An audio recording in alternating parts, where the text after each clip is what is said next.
नमस्कार, मैं डॉक्टर हेम श्रीवास्तव। आपका स्वागत है हमारे यूट्यूब चैनल बातों बातों में के अंतर्गत। हम बात कर रहे थे ह्यूमन इवोल्यूशन की, और बाकी सारे संदर्भ तो हैं, फॉसिल स्टडीज़ हैं, फिजियोलॉजिकल स्टडीज़ हैं, कन्वर्जेंस डाइवर्जेंस हम सब स्टडी करते हैं। उनके जितने फॉसिल्स मिले या फिर बोन रिमेंस, हेयर रिमेंस, ये काफ़ी कुछ बताते हैं कि मैन का इवोल्यूशन कैसे कैसे और कब कब हुआ, कैसे कौन कौन से फॉर्म में आया, प्लायोसिन, प्लिस्टोसिन तक। फिर उसके बाद हम, लेकिन अब जो साइंटिफिक बेसिस है जिसको जो कि ज़्यादा ऑथेंटिक माना जा रहा है और दिनों दिन जिसका स्कोप बढ़ रहा है, और बाकी सारे आयाम जो हैं, बाकी सारे एम्पलीट्यूड जो इवोल्यूशन के हैं, सब पीछे छूट रहे हैं। हम मोलिकुलर इवोल्यूशन की बात करें। मोलिकुलर लेवल पर आखिर क्या हुआ होगा, ये तो अंदर की जेनेटिक स्टडी, बॉडी के अंदर की जेनेटिक स्टडी से पता लगता है कि मोलिकुलर लेवल पर कैसे कैसे इवोल्यूशन हुआ। हम जानते हैं कि समय के साथ अडाप्टेशन होगा, और अडाप्टेशन के साथ जो जीन में है वो चेंजेस आएंगी। जीन में चेंजेस आती हैं, वो इनहेरिट होता जाता है आगे की जनरेशन्स में। लेकिन क्या ये बहुत फास्ट होता है? ऐसा नहीं, ये बहुत स्लो है। मैन के इवोल्यूशन में भी मैन के भी जीन में चेंज आते चले गए, लेकिन हर चेंज को अगले जनरेशन में वो ट्रांसमिट हो ही जाए या जीनोटाइप में वो इनकॉर्पोरेट हो ही जाए, ऐसा नहीं ज़रूरी है, ऐसा नहीं होता है। तो बहुत सारे हज़ारों साल में कोई चेंज जीन में इनकॉर्पोरेट होता है, और उसके बाद वो अगले जनरेशन में दिखाई दे, ये भी कोई ज़रूरी नहीं है। कहने का मतलब कि बहुत सारे चेंजेस होते हैं, लेकिन हर चेंज सक्सेसफुली हो ही जाए ऐसा नहीं होता है मोलिकुलर लेवल पे। तो फिर ऐसा क्यों है?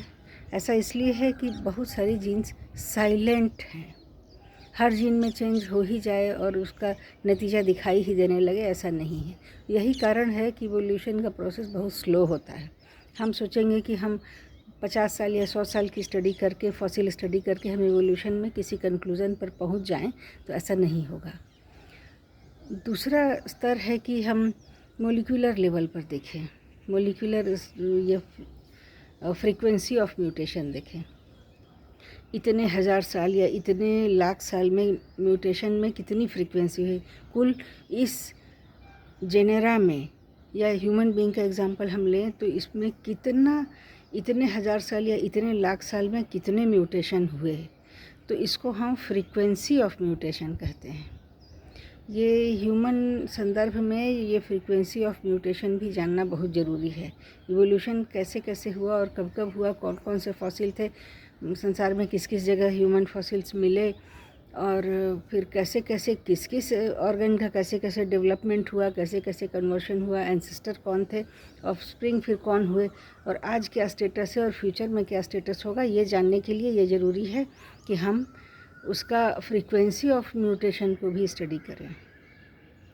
हम एक बार जानेंगे कि इतने मिलियन ईयर्स में ये ऑर्गन्स में ये चेंज आया, ये जीन में ये चेंज आया, ये डीएनए किस किस फॉसिल के डीएनए से कितना कितना मैच करता है। इससे हम इवोल्यूशनरी ट्री या चार्ट हम बना सकते हैं, और उससे पता लगेगा कि हम इवोल्यूशन की स्टडी में कहाँ तक पहुँचे हैं। अगर जीनोटाइप में सिमिलरिटी है, इसका मतलब कि आपस में किथ एंड किन्स हैं, आपस में उनके पेरेंट्स एक थे। लेकिन समय के साथ जीनोटाइप में अंतर आता चला जाता है और डाइवर्जेंस भी होता जाता है। अगर जीनोटाइप थोड़ा ज़्यादा ही अलग है, इसका मतलब कि डाइवर्स्ड ब्रांच में दोनों जितने स्पीशीज़ हैं या जितने ह्यूमन हेमिनॉइड जितने भी एनिमल्स हैं, वे कितने करीब हैं और कितने दूर, ये जीन की स्टडी से पता लगता है। अगर डीएनए में फ्रीक्वेंसी कितनी है, डीएनए में सिमिलरिटी कितनी है, डिससिमिलरिटी कितनी है, ये बताता है कि कब कौन सा जानवर, कौन सा एनिमल किसके करीब था, ह्यूमन बीइंग के करीब कौन था, और दूर कब कब और कैसे कैसे होता चला गया, कौन सा ऑफशूट बना, और आज जो मॉडर्न मैन है उसका वास्तविक एंसेस्टर कौन है। फिर मिलते हैं।